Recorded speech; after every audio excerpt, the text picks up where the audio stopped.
Hello, welcome to Do It Yourself with Wayne. Today we're going to talk about our suet feeder. We put this up some time back and we have trouble with squirrels eating our suet. And they eat a lot more than we'd like for them to eat, so we've tried different things to try and keep the squirrels off of it.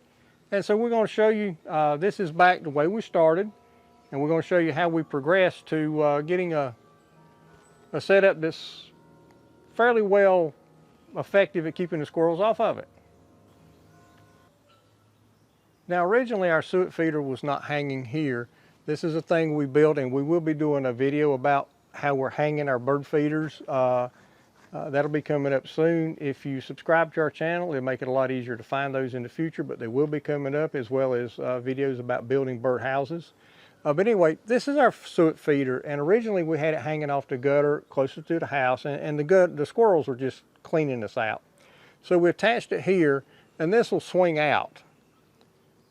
So we had it so we could swing it out away from the decking. Hopefully the squirrels wouldn't get over it, but they could jump over to it. But the way we built this, we took a 1/2-inch threaded rod, a couple bolts at the top for a piece of wire and a hook. We come down, this is another piece of pipe here. It's a 1/2-inch water pipe, but you could use any kind of spacer that you got. And then down here, we always had crumbs falling off from our suet that ended up on the deck. So we got this little pan. I mean, we got this at, Goodwill, a thrift store kind of thing. It's just an old cheap pan. Drilled a couple holes in the bottom around the edges so we wouldn't have water standing in it. And it works great to catch those crumbs. And a lot of times we'll see birds down here in the pan, but not up here on the suet, because it catches the crumbs that drop down. And that's worked great. But anyway, this helped us. But it didn't fix our problem, because the squirrels could still jump to this thing, grab onto it, and start eating.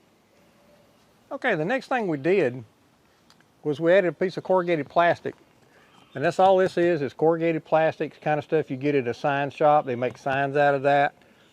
This one originally was 18 inches by 24 inches. Not that that really matters, just get something. But we thought if there was something up here, I'm getting fussed at for the birds because I'm in their buffet.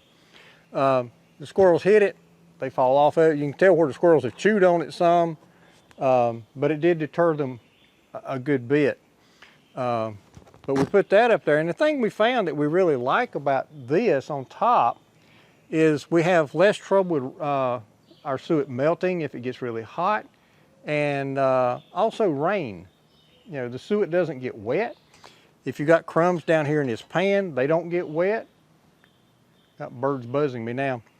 So we really like this as a little bit of a shelter over the suet feeder. And so that's kind of what we've ended up with. And another thing that we've done, the birds keep buzzing around me. The suet that we're using, we use a Cole's Flaming Squirrel hot pepper mix in with our bird seed and our suet and stuff. And the squirrels really don't like that. And we found that you don't have to use it all the time, just occasionally. And if you see your squirrels start messing with your feeder again, just put some of the suet in there that's got the hot pepper sauce in it. They really don't like it, and they'll stay away. But anyway, that's it. I've got one more thing I want to show you, and we'll wrap this up. Now, the last thing I wanted to show you was how we move our suet feeder out away from our deck. Now, I will be doing a video a little later about the railing system that we did for our deck to move our bird feeder and our suet feeder out over the railing, which works great. But getting back to this right quick, the hot pepper sauce that we put in our suet and our bird seed sometimes, it doesn't bother the birds, just the squirrels. And the science behind that I don't really understand, but mammals can taste pepper, but birds can't. I don't understand why, I just know it's the way it is. So the birds don't mind the pepper sauce because they don't taste it. But the squirrels do, they don't like it. And they'll leave your feeders and your suet feeders alone because they don't like that pepper sauce. And you don't have to have it all the time, just occasionally. Because once they get a taste of it, they're not going to come back for a while. But anyway, the way this thing works, this whole thing pivots. And we do this.